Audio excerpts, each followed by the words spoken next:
Olá a todos, todas e todes. Sejam bem-vindos à nossa live de hoje, mais uma da série E por Falar em Linguagem da Criança, que muitos de vocês já conhecem, né? Que é uma iniciativa do grupo GEALIN, Grupo de Estudos em Aquisição da Linguagem, da Unesp de Araraquara, coordenado pela professora doutora Alessandra Del Ré. Essa já é a nossa 11ª live, então é com muita alegria que eu estou aqui, né? Mediando essa live de hoje com duas pessoas muito queridas, né? A Carmen e o Giovanni, que já eu apresento. Então, antes da gente começar, eu queria conversar um pouquinho sobre as nossas redes sociais. Algumas pessoas já nos seguem, né, nas redes sociais, mas para quem não nos segue, eu gostaria de deixar o convite para seguir lá no YouTube, porque, como eu falei, essa já é a 11ª live, né? Então, nós estamos criando um acervo muito interessante, com conteúdo muito importante relacionado à aquisição da linguagem. Então, lá no YouTube tem conteúdos relacionados à questão da escrita, multimodalidade, alfabetização, e a de hoje, né, sobre a própria entrada da criança na linguagem, né, no processo de aquisição da linguagem e a questão da escrita. E, então, fica o convite para vocês nos seguirem lá no YouTube do GEALIN. Então, é só clicar lá e também interagir com a gente, deixar suas mensagens.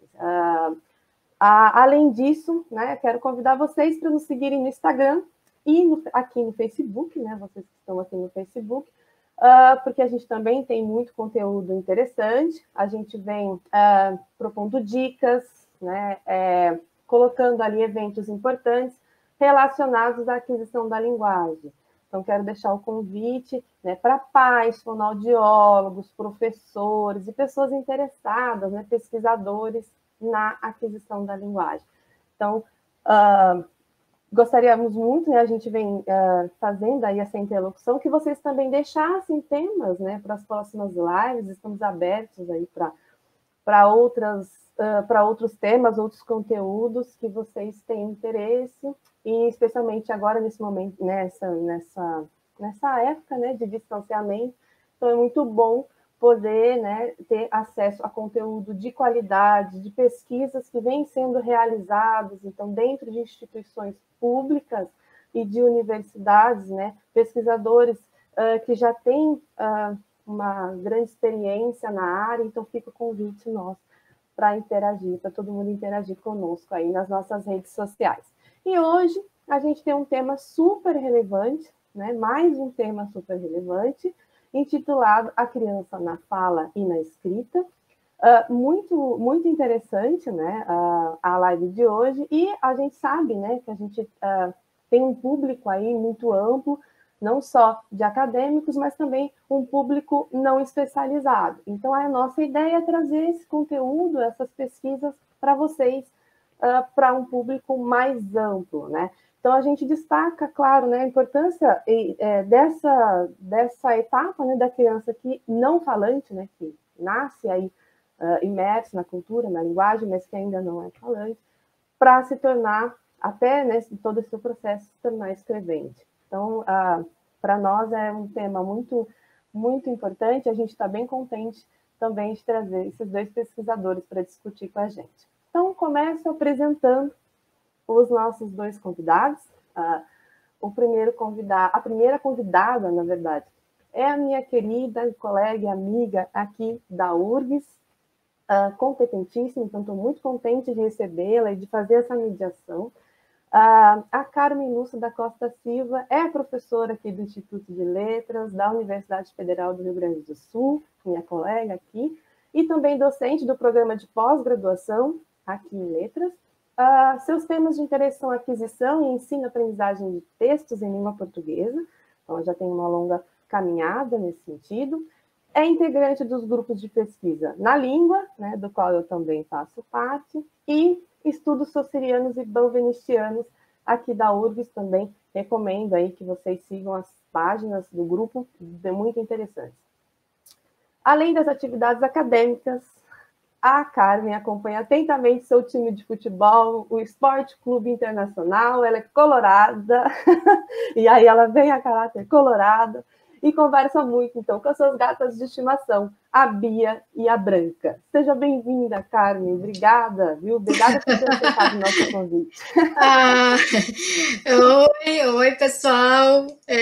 Agradeço imensamente o convite aí do GELIN, né, que é coordenado pela querida Alessandra Del Ré, amiga, companheira do Na Língua também, para ocupar aí esse espaço, então, de fala em companhia da querida Alessandra, minha colega, né, de URGS, e o doutorando Giovanni Fernandes, né, também, que tem pesquisado aí comigo bastante as questões de aquisição, para tratar justamente desse tema que é bastante caro, assim, a minha trajetória, a trajetória da Alessandra, a trajetória do Giovanni, que é a criança na fala e na escrita.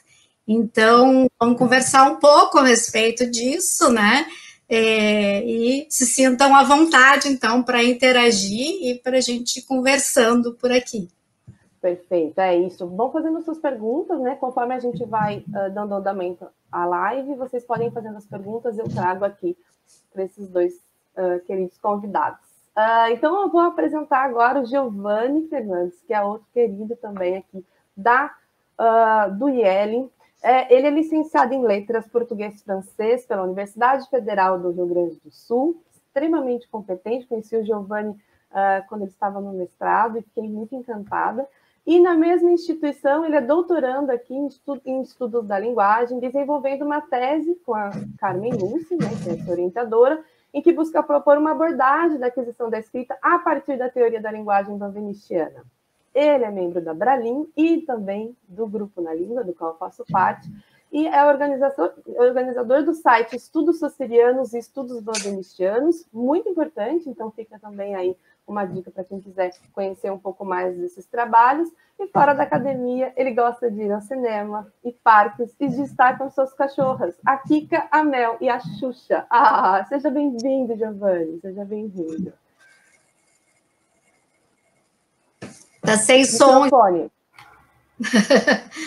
Desculpem. Oi, Alessandra, oi, Carmen, oi a todos que nos acompanham hoje. É um prazer estar aqui, um privilégio ter recebido o convite do GELIN para integrar essa live junto com a minha querida orientadora sobre um tema que nos é tão caro, como disse a Carmen, né, a presença da criança na fala e na escrita. Então, agradeço ao GELIN, a professora Alessandra Del Ré, as meninas, né, a Alessandra Vieira, a Rosângela, a Fernanda, que nos assiste tecnologicamente. Enfim, então, desde já eu já estendo o agradecimento também à Alessandra, da Alessandra Del Ré e da Rosângela, né? Elas que agradecem também, que fazem parte aí da equipe dessas lives. Bom, então, vou começar, então, falando um pouquinho desse tema, né? A criança na fala e na escrita, e pensando, inclusive, nas nossas pesquisas, ainda que a gente não vai trazer muitas nomenclaturas, mas... a criança, quando ela nasce, né, ela não nasce falando, né? Eu gostaria, então, que a gente começasse falando um pouquinho dessa passagem, né, da criança não falante para uma criança falante, assim. Como que acontece, né, esse processo, cara, essa passagem? Pois é, né? Essa é uma questão bem interessante que nos move muito, né? Como é que dá esse estalo, né, digamos, na criança, né? Na verdade, ela nasce, né, desde sempre ela está na linguagem, né, a linguagem com essa propriedade simbólica que possibilita, né, que a gente vá significando, né, a gente vê quando a criança já entra no mundo, um choro dela já é de, tá com fome, tá com sede, tá com xixi, tá, enfim, né, o riso dela já também tem sentidos aí sendo atribuídos, né, então, por aí, não é que a criança vai descobrindo que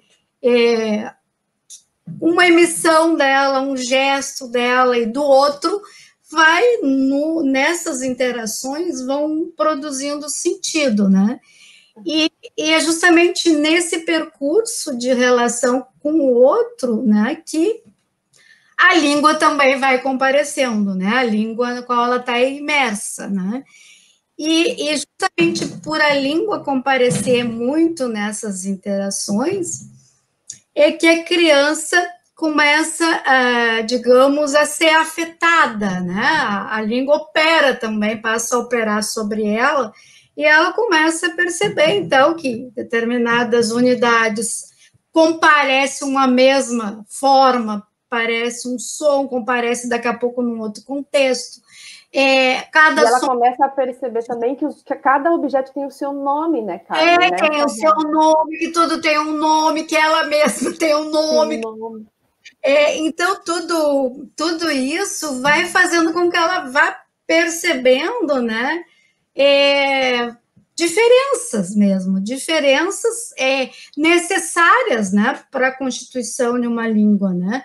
Eu lembro de um fato ali de linguagem, uma criança que ela ficava testando, né? Porque juntamente com outra ela dizia boinha, outro dizia bainha, ela dizia boinha, até ela soletrar, silabar, na verdade, chegar a uma determinada forma, né?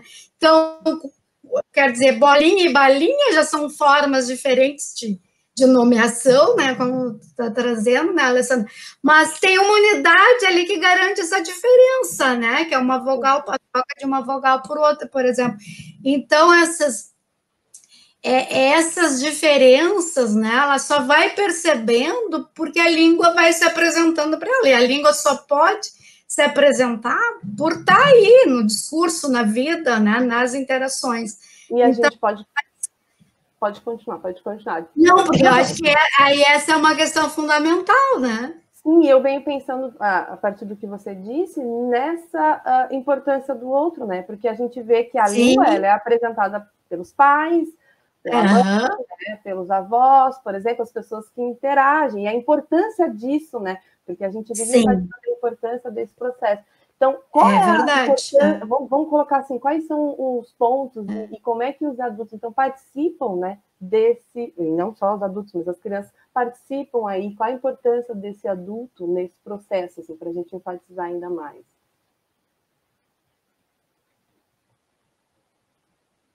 A Carmen travou.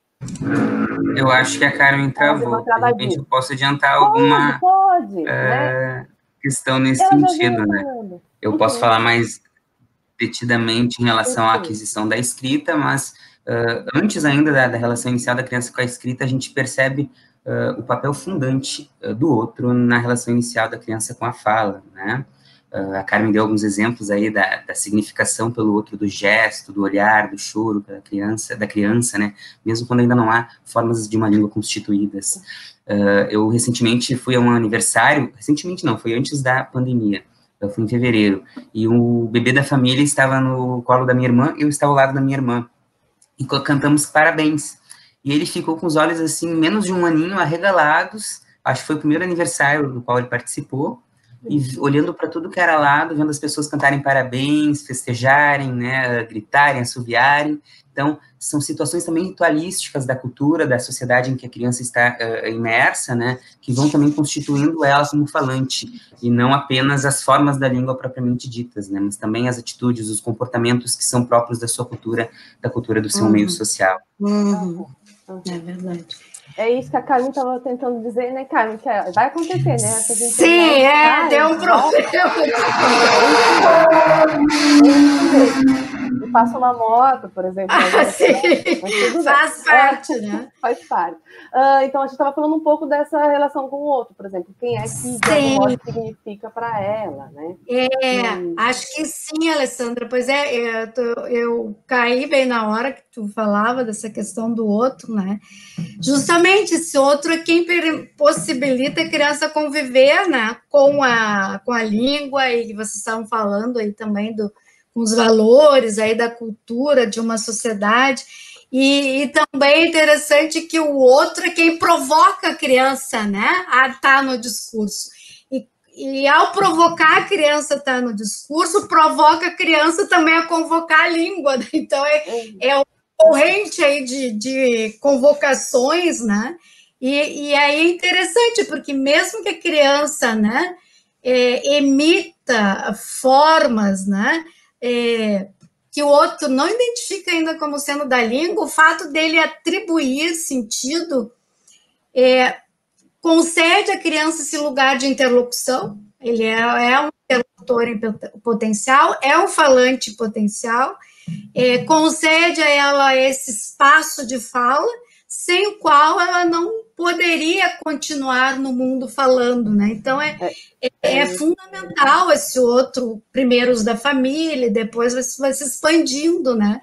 Eu sempre me lembro das questões que em sala de aula as pessoas colocam muito, né? Ah, mas primeiro meu filho fala papá ou mamã. Bom, a gente sabe que tem outras questões teóricas, mas o legal é que às vezes esse som, né, ele é significado, né? O sentido ele é atribuído por nós, né? Ah, ele tá falando mamãe. E no grupo a gente tinha, né, as brincadeiras, né? Isso mesmo, interprete, né, a fala da minha mamãe e tudo mais. É bem importante. Sim, isso aí tem a ver, por isso que a gente, quando chega assim numa família, que a gente não conhece bem aquela criança e tal, os pais ficam na mediação meio que traduzindo, né? Ah, ele quis dizer isso, ele disse... Por quê? Porque é justamente, né, colocar essa criança no lugar de quem está emitindo formas e está produzindo sentidos, né? Exatamente. Então é bem interessante. Muito importante para essa entrada da criança depois, né, na língua, vamos pensar, né, próxima aí, como as pessoas querem das duas línguas. E a gente pode também atribuir isso também à questão da escrita, né, Giovanni? Assim, como é que a importância desse adulto, desse outro, né, no processo como é que eu digo, entrada da criança na escrita, não, mas de relação com a escrita, vai. Sim, eu acho que o outro, ele é fundante também na aquisição da escrita, né, fundante e condição da constituição da criança como escrevente.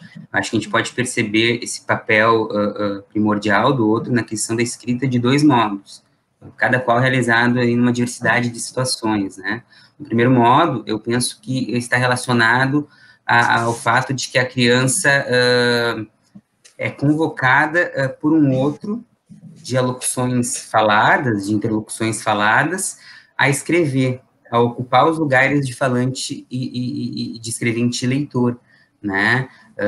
Assim como esse outro ocupa para a criança esses lugares, escrevendo e lendo para ela e com ela, né? E esse outro pode ser os pais, pode ser a professora, os professores na escola, outra criança, eu fico né? pensando muito também, né, Giovanni, acho que nessa relação, assim, esse mundo da escrita que a criança tem contato até mesmo, né, antes de ser alfabetizada, vamos pensar assim, né? E na internet, hoje, elas ficam nos videozinhos, então elas estão, né, em contato. Eu acho que não é arriscado dizer que é um ponto comum, uma convergência das diferentes perspectivas de aquisição da escrita, a ideia de que a criança não inicia a sua relação com a escrita na alfabetização formal, né? Antes disso, ela já vem se relacionando com a escrita em diferentes manifestações, porque vive numa sociedade contemporânea, né? Sobretudo as crianças de classes média alta, em que tem contato com a literatura, com a televisão, com a internet, né? Com a música. Então, a escrita chega para ela de várias formas, antes da alfabetização propriamente dita, né? E uma forma é via outro, né? Esse outro que é tanto das interlocuções faladas, quando lê para a criança, pede que a criança leia para ele, quando escreve com a criança, né, apresenta o nome próprio dele para a criança, o próprio nome da criança para ela, o nome de outros familiares e amigos, né? Ou é a professora na escolinha lendo, fazendo contação de histórias com a criança na educação infantil e depois no ensino fundamental. Essas atividades, né, no celular mesmo, que hoje em dia as crianças têm muito contato e escreve, às vezes manda uma mensagem e ela, põe isso, e é interessante como elas, mesmo não, claro, né, elas não estão de fato alfabetizadas, mas têm esse contato. E você falou uma coisa interessante, que quando a gente propõe para a criança, por exemplo, faça isso, né? Escreva, vamos fazer um desenho, escreve seu nome, ainda que se você pede para ela ler, com certeza ela vai ler qualquer coisa, né? Exatamente. Mas como isso também é importante, né? O nome próprio é a porta de entrada para muitas crianças na escrita, né? E além desse outro de interlocuções faladas, também tem um outro das interlocuções escritas. Que a criança vai, pouco a pouco, passando de convocada pelo outro a ler e a escrever, a também convocar um outro no seu próprio texto escrito, né? Quando ela vai aí se dirigir a um interlocutor, seja real ou imaginado, Coelhinho da Páscoa, Papai Noel, numa cartinha, seja individual ou coletivo. Uma das crianças que eu acompanho na pesquisa, o Emanuel, ele gosta muito de saber que os meus alunos o leem, né, os meus alunos do ensino médio, tipo assim, pré-vestibular. Ele gosta muito de saber que as minhas turmas o leem. Então, quando eu falo para ele, olha, meus alunos vão te ler, ele se engaja na escrita. Ele me fez uma vez pedir para alunos meus gravarem vídeos para ele, dizendo que tinham lido mesmo os textos, porque ele só acreditaria se os meus alunos gravassem vídeo. Eu consegui que uma menina e um menino gravassem vídeo para ele. Então, é o reconhecimento do outro de que aquilo que ele produz é escrita, ou tem potencial para ser. E isso é muito importante, né? Porque mostra para a criança que também a escrita, ela não é só para ficar aprendendo, vamos pensar, né? Letras, mas como isso faz com que ela também entre em outros gêneros, vamos pensar assim, né? Ainda que não seja a mesma teoria, mas como ela vai também adquirindo essa escrita, né? Para outros ambientes, nessa relação com o outro. Muito bom. A gente tem uma pergunta, a Rosângela Nogarini Lara, que vocês conhecem bem. Ela fala um pouco para a gente falar dessa manifestação da subjetividade nessas produções faladas e escritas, assim, né? Pensando, inclusive, como é que ela se relaciona, né? Não sei como é que vocês encaram aí também essa questão da subjetividade, né? Tem uma outra relação sobre isso. Questão interessante aí que a Rosângela está colocando, né? Se colocando. Bom, a questão da subjetividade, né, se a gente for pensar, toda vez que alguém, né, emite, enfim, ou escreve, né, o caso da reflexão do Giovanni, de certo modo, ele se marcou de alguma maneira no seu discurso, né, e por isso ele, esse, enfim, locutor, esse indivíduo, né, esse falante ou esse escrevente fez a passagem para sujeito, né? Então, está manifestando a sua subjetividade, né? Digamos. Mas também a gente pode pensar que essa subjetividade ela pode ser bastante marcada, né? Por formas realmente que falem, né? Desse eu que emite, né? E realmente, no caso da aquisição, né, falada, na aquisição de fala, esse é um grande movimento que acontece com a criança, né, que quando ela faz a passagem de formas, né, nominais, né, para se referir como nenê, às vezes até como nome próprio, para usar essas formas, né, de pessoa, né, de eu, né, então, para fazer a referência a si próprio. Realmente, esse é um movimento muito importante, e é o que vai garantir, por exemplo, também, o que eu observei em pesquisas, né, que quando a criança, então, se marca como eu, como nós, enfim, essa marcação pode ser no verbo, no caso do português, mas quando ela se marca como eu, dá uma reorganização no discurso dela, que ela consegue se movimentar para o passado e para o futuro, em relação a esse eixo temporal do presente que ela fala, e também é por aí nesse movimento que ela consegue também trazer relatos passados, falas passadas, e essa é uma etapa, falas futuras. E essa é uma etapa importante, que é uma etapa, na verdade, né, Carmen? A gente pode dizer que a criança já fez muitos movimentos aí para chegar a esse movimento. Essa é a questão interessante, né? Porque há aí algumas passagens, né, pelas quais as crianças passam. Essas passagens, digamos, têm movimentos, né, como tu está colocando aí, né, Alessandra, que não somente de uma ordem cronológica, mas de uma ordem lógica, né? Então, esse grande movimento que eu que a gente pontuou, e a partir da pergunta da Rosângela, ele depende da criança ter realizado movimentos lógicos anteriores para que esse aconteça, né? Então, um deles é na relação criança-outro, por exemplo, né? Que ela passa de convocada pelo outro a convocar o outro e a perceber que quando ela faz alguma coisa, ela tem efeito sobre o outro e ela passa... Então, que é os exemplos 1 e 2 que a gente pode mostrar aí para vocês, trazer alguns fatos de linguagem aí. Então, aqui o que a gente vê, né? O outro convocando, né? A criança sendo convocada por esse outro. Nana, esse neném aqui, Nana. E aí, nanando, ninando ali, embalando, né? Um urso, né? Ela deu a mãe alcança um urso para ela.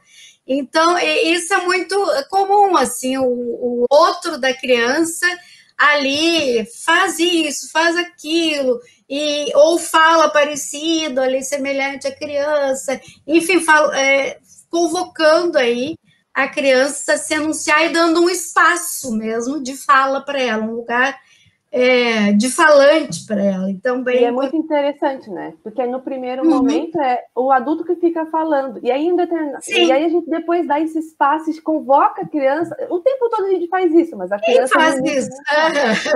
Mas depois, né? Isso a Carol. Ela tem efeitos o que ela enuncia, o que ela emite, e aí ela passa também a convocar o outro, que é o recorte 2 aí, que a gente pode apresentar aí para vocês.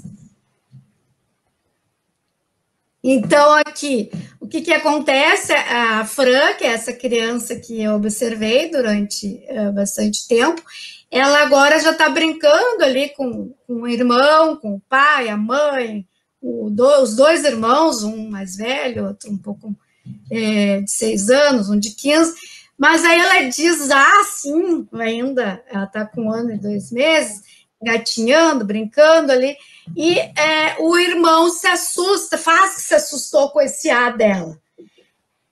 E pula como se estivesse assustado. O que ela viu? Que aquele teve um efeito sobre o outro. O que ela fez?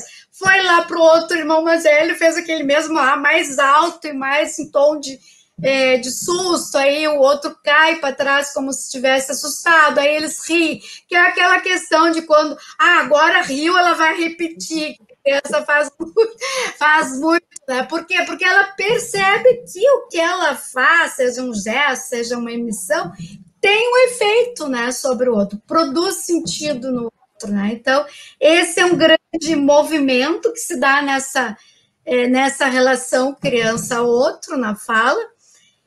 O outro movimento tem a ver com uma passagem que é também de início, as crianças, né? Elas ficam muito coladas à situação, né, em que elas estão. Elas apontam, elas falam daquilo que está ali no entorno delas, né?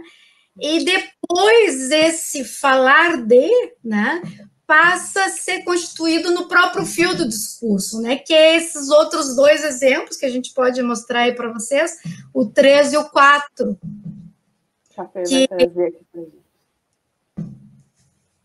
Então, aí vocês veem, o 3, né? Ela tá ali na casa da avó, na garagem, ali tem um gato, né?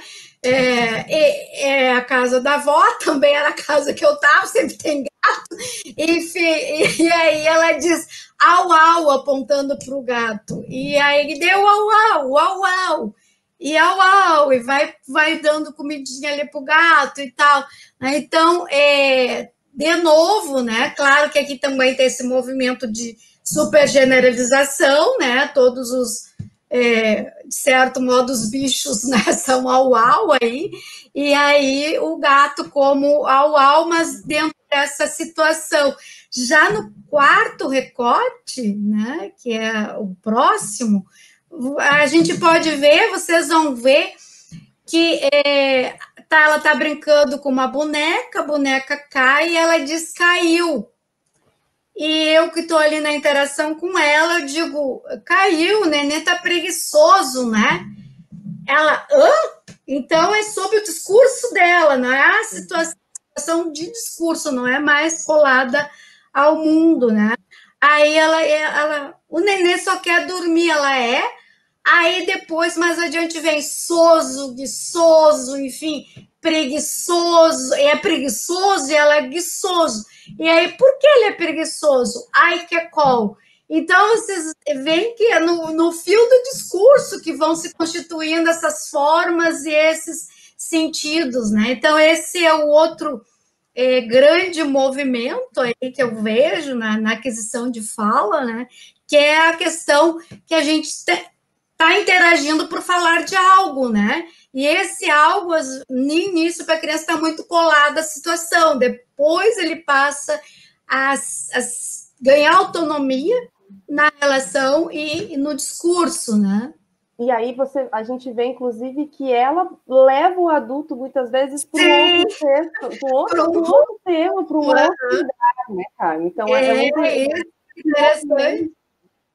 No início, aí, como você falou, ela mais colada até, às vezes, quer, inclusive as formas são muito coladas, e ela vai se descolando, depois ela chega, ela mesma, produzir, e aí um comentário, né, que tem até aqui, depois eu vou trazer as perguntas, mas essa coisa da entrada da criança, inclusive na própria narrativa, de trazer o passado, porque isso é muito difícil, contar um fato do passado, ou no presente, para o outro, né? Para a iniciação. Justamente. É muito interessante. E aqui nesse quadro, tu vê que tem as questões ali que tu estuda tanto de argumentação, né? Porque por que o neném é preguiçoso? Ela justifica. Né? Justifica, exatamente. E que já é um movimento muito importante, porque é nessa relação com... Bom, essa é a minha concepção, né? A criança se colocando, né, dentro desse espaço. E isso também acontece na escrita, né, Giovanni? Assim, esse movimento também da criança, né, nessa entrada, ele também ocorre na escrita, né? Sim, retomando a pergunta da Rua, né, sobre a subjetividade e relacionando com o que a Carmen também disse, quando a criança começa a se constituir escrevente, ela já é um falante constituído. Então, em termos de subjetividade, o Vinícius define a subjetividade como a capacidade do locutor de se apresentar como sujeito a cada vez que abre a boca para falar, né? Então, a criança é já sujeito em sua língua materna. Mas eu acho que há uma renovação da subjetividade em termos de constituição em outro modo de enunciar na sua língua materna, que é por escrito, né? Então, me parece que há 5 grandes movimentos aí na aquisição da escrita. Já mostro 2 recortes para a gente pensar esses movimentos. Num primeiro movimento, me parece que está em jogo o deslocamento da criança de lugar enunciativo, né? Ela se desloca dos lugares já constituídos de falante e ouvinte, de sua língua materna, para os lugares ainda instáveis de escrevente e leitor. Então, ela tem ainda um deslocamento instável entre esses lugares enunciativos. No segundo movimento, e lembrando também algo muito importante que a Carmen disse, esses movimentos estão relacionados por uma anterioridade que é lógica e não cronológica. Claro que a gente percebe mudanças significativas no tempo, mas isso não relaciona a nossa perspectiva a uma perspectiva desenvolvimental, né, que supõe estágios de aquisição da escrita, como, por exemplo, os da Emília Ferreiro, as hipóteses, né, daquilo que a criança formularia na sua relação inicial com a escrita. Então, esses movimentos, um primeiro seria esse deslocamento dos lugares de falante e ouvinte para os de escrevente e leitor. Um segundo movimento seria a relação da criança com o outro, onde, convocada pelo outro para ler e escrever, ela passa a convocar o outro a seu leitor, a leitura dos seus escritos, e esse outro é interessante esse movimento também, porque é o momento em que a criança, mesmo que ela faça um rabisco, ela mostra para o outro de algum modo atribui. E reconhece como uma escrita, né? Exatamente. Reconhece como uma escrita em potencial.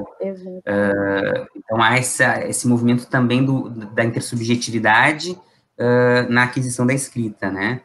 E um terceiro movimento seria a relação da criança com o mundo, né? A questão da referência, né?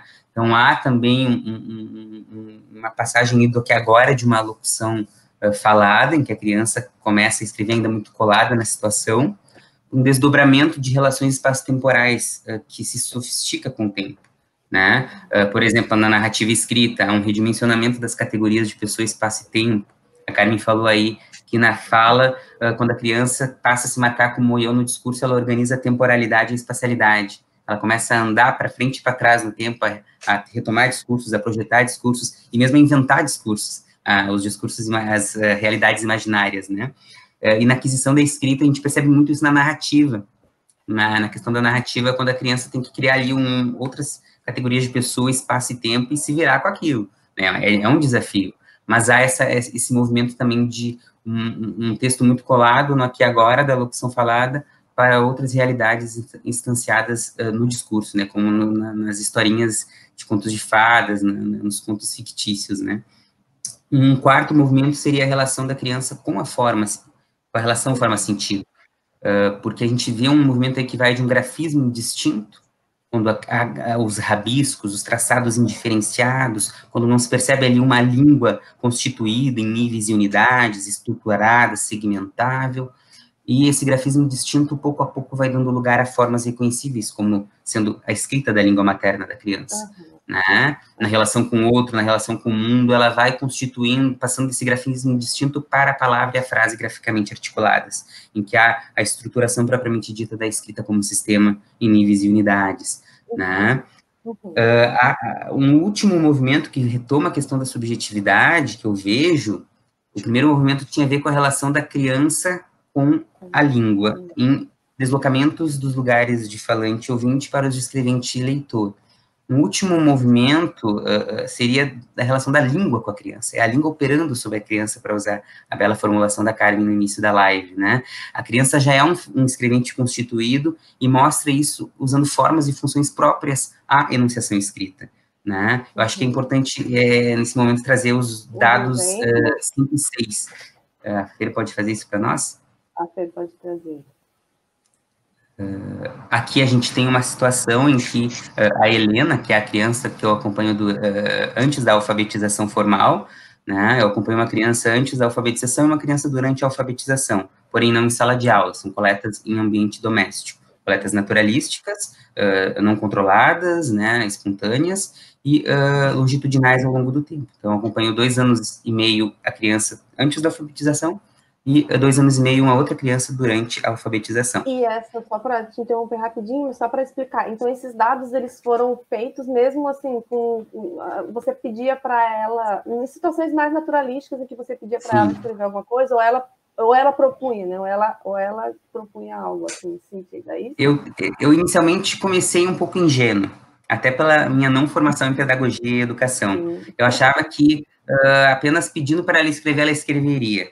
Mas não é assim, né? Eu até comento num artigo que, enquanto na aquisição da fala, o pesquisador pode, com a câmera em punho, acompanhar a criança se deslocando pelos ambientes da casa, falando com ela e suscitando a fala dela, na aquisição da escrita é preciso um pouco mais de investimento do pesquisador, porque ele tem que propor uma situação em que a criança se engaje, em que ela consiga pensar que vai escrever para um outro ler, tem que ter algum objetivo, né? Então, por exemplo, eu percebi que começou a dar muito mais certo, em vez de falar para ela escrever o que ela queria, uma escrita livre, né, que ela simplesmente não sabia o que fazer, e quando eu falava para ela, por que tu não escreve uma carta para o Papai Noel pedindo um presente de Natal?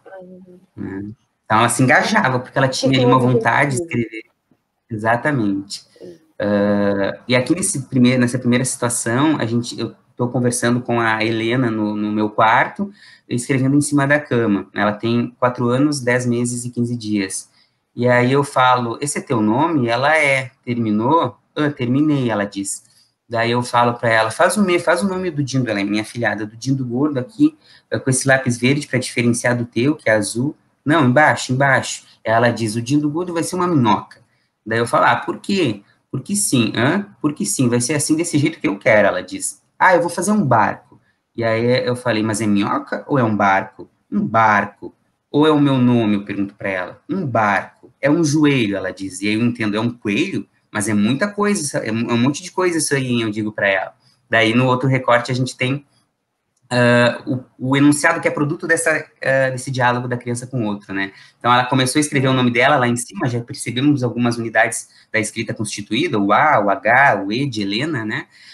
E na parte de baixo tem um rabisco que ela fez e foi atribuindo diferentes significações, né? Então, é uma criança que ainda não é escrevente, não está assujeitada à estrutura da escrita, né? Ela vai produzindo um grafismo distinto e significando esse grafismo como ela bem quer, como ela bem entende. Então, ora é um barco, ora é uma minhoca, ora é um joelho, né? E ela, então, não está ainda na ordem própria da língua, ela está na pura contingência, né? Eu acho interessante até o seu estranhamento, né? Mas a gente chama, né, a sua relação com ela, a sua conivência, de dizer, é isso, o que é, né? E aí ela vai ressignificando também, é isso. Claro que se você perguntar daqui que ela não é, e aí de fato, a gente vê uma subjetividade também no âmbito da Constituição como escrevente, porque embora ainda não seja uma escrita constituída, com níveis e unidades da sua língua materna, já é aí um movimento da criança de deslocamento dos lugares de falante ouvinte para os de escrevente e leitor.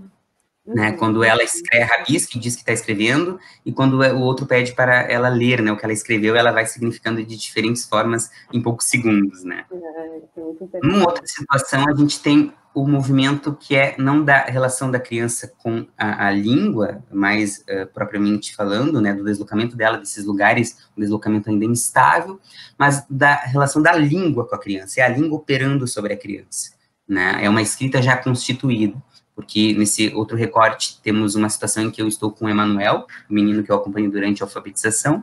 Ele tem 8 anos, 1 mês e 14 dias.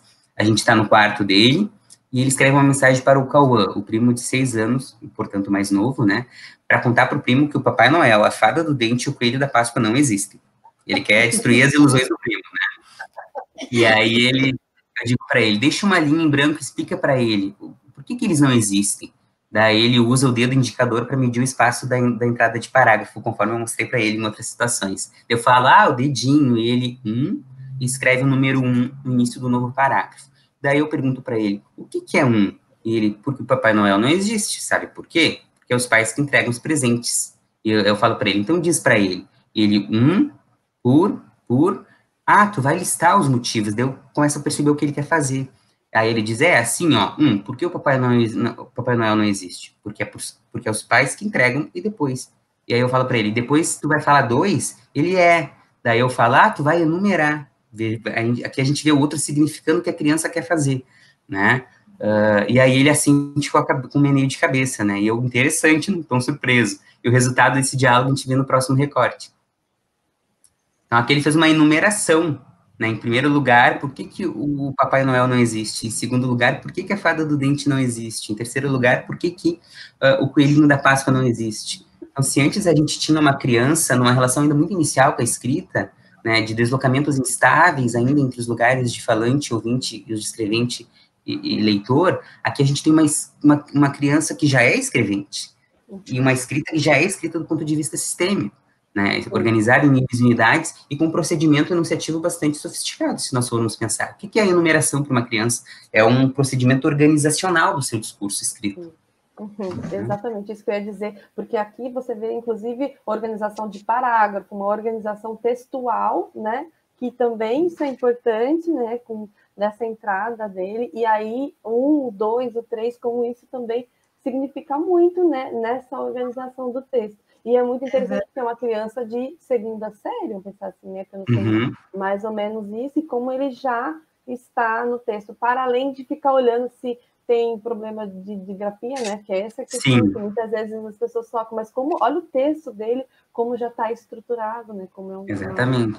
Claro que nós vemos aí marcas de uma escrita ainda em constituição, há questões de hipersegmentação, hipossegmentação, há questões de desvios ortográficos, gramaticais, mas já há uma escrita conformada à língua e a natureza articulada da língua, né, em níveis e unidades, e já há um discurso aí organizado do ponto de vista macroestrutural, né, então é muito legal também ver a língua operando na criança, e quando ela já é escrevente, e quando essa língua já é escrita também, né. Isso é muito interessante, né? Nessa relação também, porque, veja, com o outro, né, para alguém, ele já direciona também para alguém, não é uma escrita só para ela, direcionada, né? e na relação com você, como isso também vai se estruturando, né? E aí eu acho que a gente pode entrar também nessas questões culturais. Então, essa passagem de não falante para falante e de não escrevente, ou de falante para escrevente, vamos pensar assim, né? Porque escrevente, na verdade, a gente está nessa relação com a escrita, como vocês mesmos pontuaram, mas essas relações, elas envolvem cultura. E aí, o que a gente entende por cultura? Porque depois eu vou passar para as questões que tem algumas já aqui também. Mas o que a gente entende por cultura quando a gente fala, quando vocês falam dessa importância da cultura, né? E qual é a importância dela de fato? Sim. Pois é, bem importante, assim, essa questão, né, Alessandra, porque, enfim, a cultura, diferentes, enfim, diferentes áreas do conhecimento falam disso, né, e como que a gente pode pensar essa questão da cultura. Bom, a partir dessa visão, concepção de linguagem aí, mas ligada à enunciação bovenistiana, a gente pode pensar que a cultura, ela não está separada da língua, né? Ela está, na verdade, ela vem junto com a língua. Os valores, né, culturais de uma sociedade, né, elas acabam se impregnando na língua e vem nos discursos, claro, para a criança. Então, estamos sempre sob o efeito disso, né, da cultura, e a criança também. E aí, acho que a gente tem fatos de linguagem bem interessantes, né, do Gustavo, por exemplo, que é do grupo na língua ali, do banco de dados que nós tem um fato aí de linguagem dele com o pai, que ele estava sempre envolvido aí com carros, né? E que a Fernanda pode colocar aí para a gente ouvir e ver, para a gente pensar um pouquinho disso, né? Olha, cada jipão. Olha esse aqui, ó, carrão. Carrão. Jipe, de novo, outro jipe. E esse aqui, ó. Carrão! Carrão!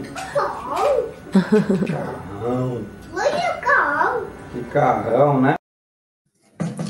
Então, aí vocês veem que interessante, né? Porque ele está envolvido sempre com aquelas cartas ali com o pai, ele está envolvido sempre com o McQueen, que é o carro de estimação dele, e esse carro, ele vem para ele, o nome, né? Vem com o sufixo "ão", carrão, né? O que se diferencia já de outros carros, já é um carro diferente. E mais do que isso, né, a pronúncia, né, o vocal que o pai, o modo como o pai vocaliza, né, vibrando aqui, carrão, né, evoca também essa potência do carro, né, possivelmente, né, evoca sentidos para além do linguístico, pelo modo como é dito, pelo modo como... Bom, esses sentidos vêm de onde, né? Claro que essa cultura se apresenta primeiro na família, que é onde esse microespaço que as crianças convivem da sociedade, mas que se expandem, né? Quando a gente ouve, esse é um carrão, né? E tal. Ou seja, então, esse valor dado para esse carro como um carrão, remetendo a uma potência, né, a um barulho do motor, lembrando também um pouco, evoca esses sentidos que estão para além do linguístico, mas que vêm pelo linguístico, né? Então, acho que essa é uma questão interessante, que também tem aquele fato de linguagem que eu me envolvo bastante, que é todos conhecem, tem de exemplos aí, que é o doguinha, né? Uhum. A mãe repreende Franciele, ela, doguinha. Ou seja, esse valor negativo dado dessa forma, parece, evocando aí, vem de onde, né? De uma cultura que se manifesta nesse discurso, vem pela língua. E por que ela usa esse sufixo aí, atenuando esse valor de negatividade aí, né, também, né? Então, bem, é um valor, né, esses sufixos aí atenuando, né? A Rô tem um exemplo muito interessante. A Rô tem um exemplo muito interessante que é de narrativa. E eu não me lembro se a Ana, né, uma das crianças que ela filmou, e que para falar lobo era lobão, né? E o que era bonzinho, né, era lobinho. Então, veja, né? Bem legal. Então, é a utilização, né, do aumentativo como algo que é negativo e do diminutivo como algo que é negativo. Então, tem esse jogo aí. Que é importante a gente, pelo menos a partir de uma perspectiva benvenistiana, né, Carmen, ter em mente que o uso dessas unidades da língua, como o sufixo indicador de diminutivo, não é um uso consciente da ordem da consciência, da intencionalidade. É já uma criança sobre os efeitos da língua, né, sobre os efeitos de ser falante dessa língua e imerso nessa cultura dessa língua. Né? Então, ela traz valores aí culturais e linguísticos, porque ela é constituída por eles são anteriores a ela, né? Ela é um efeito deles, mais do que propriamente alguém que se apropria e domina esses valores conscientemente. E essa consciência metalinguística, na verdade, não tem a ver com a consciência metalinguística, né? É isso que você também está querendo dizer, quer dizer, essa consciência fonológica não é isso também que o Benveniste vai trazer. Freud explica, mas não é isso, né, que ele vai fazer. Eu vou trazer umas questões, porque a gente, né, olha, o tempo já está voando, mas eu vou trazer, e aí depois qualquer coisa a gente continua com as outras questões do nosso roteiro, né? Tem duas questões que elas são um pouco próximas. A primeira é da Carla Santiago, que eu não sei se vocês trabalham com isso. Eu sei que no grupo, por exemplo, tem a Luísa Milano, né, que vem trabalhando com algumas questões, né, do que seria... Então, gostaria que vocês comentassem sobre a questão das crianças com NEE, e o problema da comunicação, e daí as meninas super eficientes colocaram aqui necessidades educativas especiais. E aquilo que coloca, que vem trabalhando, a Silvia é do nosso grupo, né, do Gealindo na Língua, a Silvia Aparecida, que coloca como vocês exemplificariam a criança, como vocês exemplificaram, perdão, a criança entra na língua pelo convívio social, pela observação de ações e também quando age sobre o meio.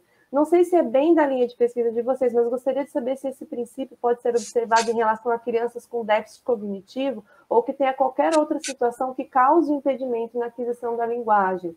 Então, é claro que a Luísa vem trabalhando com isso, trazendo o movimento, essa questão da escuta, né? Vocês gostariam de comentar alguma coisa, ou se a gente... porque não é bem da área de vocês, né? Mas eu acho que, assim, Alessandra, acho que é uma questão interessante que sempre se coloca, né? E eu lembro que a Luísa, o Jefferson, enfim, diferentes fonos, né, quando vieram procurar o nosso pós-graduação, né, e recebemos, né, muito profissionais das clínicas de linguagem, das diferentes clínicas de linguagem, vem justamente pensando qual é o lugar que a linguagem ocupa, de certo modo, nessas relações. Eu acho que, ainda que a gente, enfim, não seja desses campos, eu acho que a linguística, enfim, e o nosso modo de conceber, talvez, linguagem, possa dialogar e oferecer subsídios, né?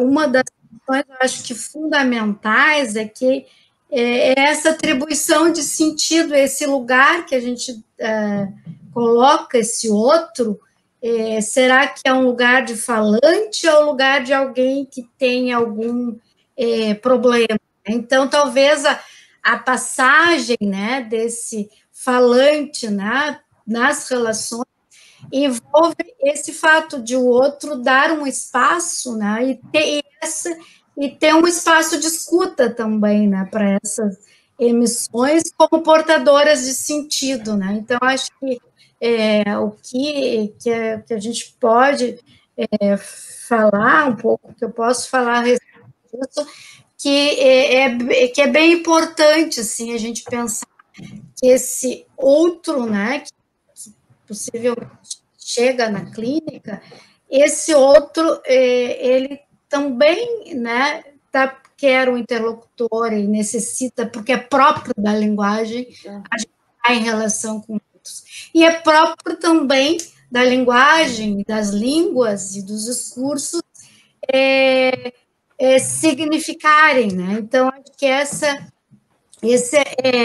é um grande desafio aí que a Luísa aí pontuou, está pontuando, né? Que eu vi, que não é do meu campo, mas a gente tem muita interlocução. Mas né, Carmen? Porque você tem é verdade, Luísa. É do nosso campo, mas, embora eu não seja da fonoaudiologia, né, enfim. Sim. Mas acho que é bem isso, assim, de ver como de entender o outro como um falante, como alguém que está na língua, né? Que produz sentidos também, né? Então, seja por aí, né? Em relação à aquisição da escrita, bom, eu não falo, a minha preocupação na tese não é uma preocupação didático-pedagógica, né? Eu nem poderia ser por ser uma tese, e também por eu não ter formação em pedagogia. Eu olho para a aquisição da escrita do ponto de vista da linguística, né? Dos estudos da linguagem, não do ponto de vista da educação. Mas eu acho que há também, em muitas famílias, um movimento de no primeiro ano, na minha época, eu já estava alfabetizado, ele está no terceiro ano e ainda não está alfabetizado plenamente, né? Mas cada criança tem o seu tempo, tem a sua relação singular com a escrita, com a leitura, né? É claro que se isso persistir pelos anos posteriores da escolarização, para além do ciclo da alfabetização, dos 3 anos iniciais, né, do ensino fundamental 1, é preciso um encaminhamento aí mais cuidadoso, mais atento de um profissional mesmo da clínica de linguagem, né? Mas eu acho que a gente não pode também, a Luísa falou ali da fronteira entre o normal e patológico, não podemos patologizar a escrita da criança, porque ela está no terceiro ano e ainda apresenta problemas relacionados ao princípio alfabético, por exemplo, né? Sobretudo problemas ortográficos, que são comuns, inclusive, no ensino médio. E aí, porque uma criança comete um problema ortográfico, uma ortografia, que é um aspecto da escrita, e não o aspecto principal, nem o mais importante, como disse o Chacon na live dele também, no Dialim, né? A ortografia é um plano da escrita, não pode ser tomada como a escrita em si. Então, não é porque a criança tem problemas ortográficos ou de outras ordens que ela tem algum problema clínico com a escrita, né? Com certeza. E eu acho que esse olhar também para a escuta, como vocês colocaram, né? Esse também vem sendo o tema e o mote de, assim, pensar a língua para além né, nessa relação mesmo com o outro, né? E social. Isso é importante, né? Esse olhar também para a escuta. Eu quero trazer uma última questão, que a gente já tem quase 1 hora de live, que é da Irani Maldonadi. Em que ela coloca, né, Carmen, você acha o aparecimento do eu, você acha que o aparecimento do eu coincide com o eu psíquico? Pergunto isso porque tem alguns dados que, para mim, eram claramente repetições da fala do outro, perto dos 2 anos e meio a 3 anos. É uma questão interessante essa que a Irani coloca, porque realmente essas formas, né, de pessoa, por exemplo, eu e tu, elas são móveis, né, porque é para fazer referência a si, e chega em alguns momentos, realmente, a criança utiliza essas formas, às vezes que ela não dá ligada a designação para si, né? Que é o caso, por exemplo, eu tinha um fato de linguagem, a Regina Lampert, que é do nosso campo, que ela trazia muito, né? Que não sei se foi o netinho dela, que enfim, eles conversavam, estavam conversando sempre com ele, e tu, isso e aquilo, e aí a criança lá pelas tantas, como chamavam ela de tu, era o outro da interlocução, né? E ela dizia, então, dá pro tu, quando ela queria uma coisa, dá pro tu, que era ela, né? Então acho que a Irani tem razão, não é só o fato de usar aquela forma, né? Mas é usar aquela forma com um sentido referencial designando a sina. E eu acho que esse é um movimento complexo, dos últimos, né, como eu já tinha comentado, né, e tem a ver com quando ela usa, isso é que ela faz esses movimentos temporais, ela consegue, inclusive, imaginar, criar relatos dentro do seu próprio discurso, projetar discursos, enfim, é um movimento, né, realmente de instauração numa língua discurso, né, que é aquele, por exemplo, aquele fato de linguagem que... Cortou? Mas é aquele fato de linguagem que, na verdade, representa, vou falar pela Carmen, a gente espera ela voltar, tá, antes de encerrar. E eu lembrei de um outro fato relacionado ao que a Carmen estava dizendo, né, do Gustavo, quando ele está contando para a investigadora, se não me engano, para a Lê, que ele estava no sítio e o avô dele soltou um peão no gato Bartô. Daí ele disse, isso é judiação. E aí ele conta do dia que estava no sítio que o avô dele fez isso. Então ele já usa formas ali de pessoa, de primeira pessoa, ele já se engaja subjetivamente no discurso com formas explícitas de subjetividade e também consegue organizar essa temporalidade retomando esse acontecimento do passado e evocando naquela situação enunciativa daquele aqui agora, né? Então, essas marcas, elas aparecem mais explicitamente quando a criança já está em uma relação mais madura com a fala, né, e mostram também que essas marcas organizam outras, como as de tempo e de espaço no discurso da criança, que a permitem relatar e projetar e simular também discursos, né. Inclusive a questão própria da referência, né, e de trazer as coisas do mundo para o seu discurso, se colocando como eu, e às vezes quando, veja, né, trazer o que o avô, como o exemplo que você deu do Gustavo, né, o que o avô dizia para ele naquele momento. Sim, inclusive tinha uma foto do gato na mesa, se eu não me engano, né? E aí, a partir de uma referência mostrada, como a Carmen chama na tese dela, inspirada pelo Thierry, ele constitui uma referência no discurso, não mais colada naquele aqui agora imediato, ele recupera do discurso de outras situações. Né? Então, é muito legal também ver esse trânsito da criança na constituição de referência no discurso. E é muito interessante, né, ver esse movimento da criança, eu acho super, super interessante. Inclusive, tem para a Irani, né, tem a tese não, na verdade é um livro da Liá, que está em francês, eles chamam Eu em Construção, e que ela vai trazer também esse movimento, né, e como ele é importante, que no primeiro momento a criança às vezes é falada pelo outro, né, claro, ela está na enunciação, mas ela é um pouco nessa relação, inclusive próxima, em algumas questões que ela pesquisa com a relação, ela traz Novenístico, Loli, ela traz vários autores nesse sentido. E aí a criança vai nesse movimento, se colocando no prenome, né, ela fala o próprio nome, que ela vai, em francês é prenome, mas o próprio nome, e depois, para ela, vai dizer tu, por exemplo, E isso é interessante também, que eu acho que tem a ver com uma questão psíquica, eu estou colocando isso, né, daí é por conta do risco, mas porque as crianças surdas também fazem isso. Então, em tese, seria uma questão idêntica, se a gente fosse pensar, mas não é, porque envolve é muito além disso mesmo, né? É você, nesse movimento da língua, compreender que ao apontar, por exemplo, às vezes ela está falando dela, aponta para o outro, isso em língua de sinais, então veja, né? Então não é uma questão mesmo... É uma capacidade também da ordem da abstração, né? A gente tem um receio de usar esse termo, mas não deixa de ser, e isso está tanto na fala quanto na escrita, né? Na escrita, por exemplo, o Benveniste vai falar, ele fala muito brevemente sobre a aquisição da escrita nas suas últimas aulas no Collège de France, quando ele vai enunciar alguns princípios gerais sobre a escrita, ele usa a aquisição da escrita como um fenômeno empírico, como um observatório de alguns desses princípios gerais. E ele vai falar que a aquisição da escrita impõe à criança uma série de abstrações. Ele fala de 4. Uma primeira abstração diz respeito ao desprendimento da situação de diálogo em que a criança exerce o seu falar, né, para um outro com quem partilha a mesma língua, né, porque na escrita inicial ela precisa se descolar dessa situação de diálogo da fala, né. Uma segunda abstração é quando a criança precisa se desprender da riqueza contextual que acompanha o exercício da fala e não se dissocia também dessa situação de diálogo. Uma terceira abstração é quando a criança precisa se desprender, né, não é que seja temporalmente ordenado, é o desprendimento da criança da vontade ou da necessidade de falar. Porque às vezes o outro pede para ele escrever, seja o da família ou o outro na escola, né? Ela não tem vontade de escrever, porque é difícil para ela. Né? E ela precisa também se desprender dessa necessidade, vontade que está muito presente no exercício da fala, para entrar, então, no exercício da escrita.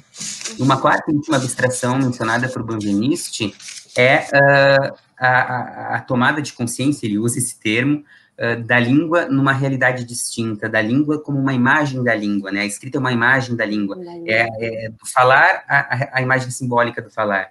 Da palavra, o desenho da palavra. Então, a criança precisa, nas 3 primeiras abstrações, se desprender da situação de diálogo, da riqueza contextual, da vontade ou necessidade de falar, e na quarta abstração ela precisa reconhecer a escrita como outro modo de a língua se apresentar para ela, né?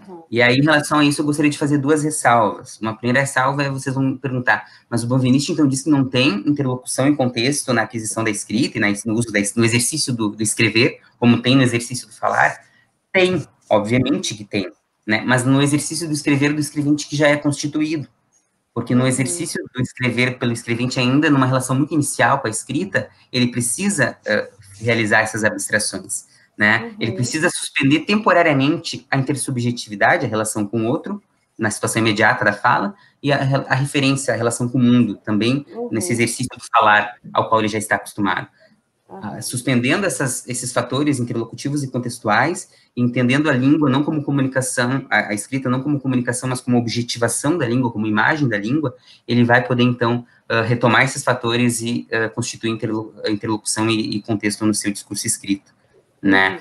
Essa é uma primeira ressalva. Uma segunda ressalva diz respeito ao que a gente já falou antes, né, do termo tomada de consciência, que o Benveniste usa. Ele produziu no final dos anos 60 essa teorização sobre a escrita, né, recentemente publicada numa obra póstuma na França, em 2012, e traduzida em 2014 no Brasil. Ele fala em tomada de consciência, mas ele também fala em outros textos, como num do Problemas de Linguística Geral, que o falante, ao falar, não tem senão uma consciência fraca e fugidia das operações que efetua ao falar. Eu acho que isso a gente pode estender para a escrita. Nós não temos senão uma consciência fraca e fugidia das operações que efetuamos ao escrever. E aí entra a questão espinhosa, que eu ainda estou dando um encaminhamento na minha tese, que é a da consciência fonológica. Porque os defensores da consciência fonológica defendem que a criança ela tem capacidades perceptuais para reconhecer sons individuais e manipular esses sons em sílabas e em palavras. Por exemplo, os pares mínimos bola e mola. Ela é capaz de perceber que a distintividade entre esses 2 signos tem a ver com o fonema ou grafema inicial. É capaz de jogar com isso, e isso seria, então, a chave que abriria a porta da escrita para ela. A consciência fonológica está numa relação de causalidade para a escrita, né? São os métodos atuais, né, Giovanni? Tem muita gente que... Não todo mundo, né? Muita gente quer sair disso, mas... Eu, particularmente, gosto muito de uma saída encontrada pelo professor Eduardo Calil, no texto dele de 2008, se eu não me engano, com a professora Cristina Filipetto, em que eles dizem que, a partir da perspectiva da professora Cláudia de Lemos, se há consciência, ela não está na origem desse processo, mas ela é um efeito da apreensão da língua pelo simbólico, da captura da língua pela escrita. Né? Então, ela viria a posteriori, como um efeito e não como uma causa da aquisição da escrita. Porque a gente também não pode negar que há uma atitude reflexiva da criança sobre a escrita, né? Eu acho que isso está relacionado ao que o Benveniste fala como uma capacidade metalinguística que é mais natural, da natureza linguageira do homem, de usar a língua e encontrar na língua mecanismos que ela própria faculta para ele poder falar da língua, mas um falar que não é consciente, que não é da ordem da intencionalidade, que não supõe um sujeito cognoscente que se relaciona com a escrita como objeto de conhecimento, né? Mas é, assim, um sujeito que é efeito dessa escrita também, da ordem própria dela. As meninas estão dizendo que tem uma última questão para responder. Tem... Bom, tem alguns comentários, na verdade. Bom, eu acho que... Eu vou colocar aqui que da Carla... Eu acho que é o da Carla, né? Que ela pontua assim, que a gente falou muito de colocar esse sujeito como... de, assim, reconhecer e atribuir sentido, né? O que a Carla coloca, Carmen, trabalhinho. Sobre essa questão de como, às vezes, como a criança não produz, de fato, som, vamos pensar assim, né? As famílias desistem. Eu acho que é um pouco isso que você já tinha comentado, né? Da importância de você, na relação, continuar atribuindo sentido. E se interagir com ela, né? E como isso é importante. Colocá-la num lugar de falante em potencial, né? Porque ela Exatamente. Por exemplo, né, a Roseli Vasconcelos, do grupo Na Língua e Gealim, ela tem um dado muito interessante, que é da tese dela, se eu não me engano, em que a criança, na época, né, jovem, assim, ela tinha paralisia, então ela não produzia nenhum som. Mas veja, com o trabalho fonoaudiológico, ela estava na linguagem e depois ela consegue produzir escrita. Então, acho que nessa relação, acho que o recado é esse, né? A importância dessa interação de continuar, né, atribuindo. Porque ela está na linguagem desde sempre, né? Exatamente. Essa é uma questão interessante. Muito bom. Bom, já temos aí 1h10, boa, né, gente? Nós tínhamos mais coisas para dizer, mais coisas para falar, mas assim, a gente sabia que talvez não daria tempo, né? Então, para mim foi ótimo. Eu sempre aprendo muito com vocês, né? Então, essa interlocução. Quero muito agradecer em nome do Gealim, né? Quero agradecer também o grupo Gealim que participa, o grupo Na Língua, todas as pessoas que participaram, e quero muito agradecer as meninas, né, do BEC, aí, a Carol e a Feira, a Rô e a Alessandra, que estão sempre no BEC, e as meninas do grupo. Então, para a gente foi uma alegria muito grande vocês terem aceitado o convite, né? Estarem aqui com a gente.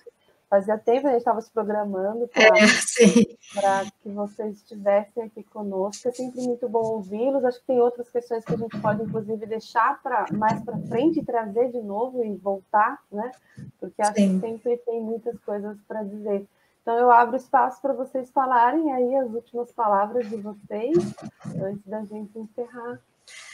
Eu agradeço imensamente essa oportunidade, Alessandra, de estar com vocês e com o público, né? Muitas questões interessantes. Acho que foi um bate-papo em que a gente se inverteu nessa posição de eu e tu, para falar de uma referência que é a criança na fala e da escrita, uma questões, enfim, que vieram, que levaram a gente também a pensar, né? E é nesse fio de discurso com outros que a gente vai também ressignificando, né, nosso próprio fazer de pesquisa e de reflexão, e de sala de aula. Então, agradeço bastante pela oportunidade de interlocução, agradeço o público que nos acompanhou aqui, que trouxe questões e que está aí, enfim.